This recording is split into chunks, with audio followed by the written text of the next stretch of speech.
Pour souligner le 70e anniversaire de la fin de la Seconde Guerre mondiale et plus particulièrement la libération des camps de concentration, Éric Emmanuel Schmitt a réécrit en pièce de théâtre le journal de la jeune Anne Frank.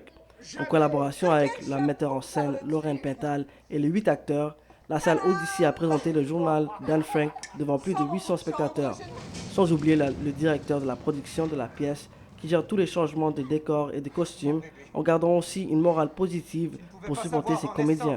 En fait, c'est vraiment d'être là pour les supporter.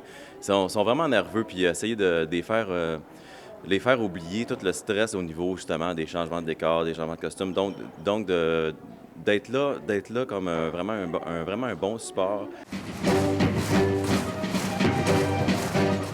C'est un premier grand rôle pour Mylène Saint-Sauveur, âgée de 24 ans, qui joue le rôle de la jeune Anne Frank, âgée de 13 ans. L'histoire commence vers la fin de la Seconde Guerre mondiale, où Otto Frank, le père d'Anne, est le seul survivant de la famille. Tout ce qui lui reste est le journal de sa plus jeune fille, Anne. Ce qui est difficile pour moi, c'est de me rapprocher de leur Anne à eux. Parce que par exemple, s'il y a une salle qui est de 800 spectateurs devant moi, ben c'est sûr que je ne peux pas me rapprocher de 800 petites Anne qui se sont imaginées dans leur tête. Donc, veux pas, je dois vraiment partir de moi-même pour pouvoir construire ce personnage-là. Ils m'ont fait oublier qu'ils jouaient.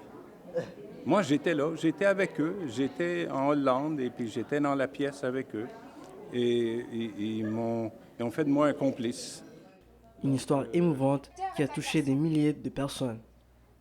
Il y a eu beaucoup d'exemplaires qui ont été vendus à travers le monde. C'est un des livres les plus vendus à travers le monde. Donc, les gens qui viennent voir la pièce ont majoritairement déjà lu le journal. Donc, pour eux, l'œuvre de la jeune Anne Frank est une histoire tragique qui restera jusqu'à aujourd'hui une des histoires les plus lues et le plus cinématographiées.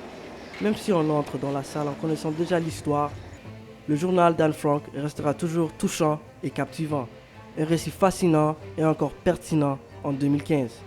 Ici Liban Suldan, La Cité, Gatineau.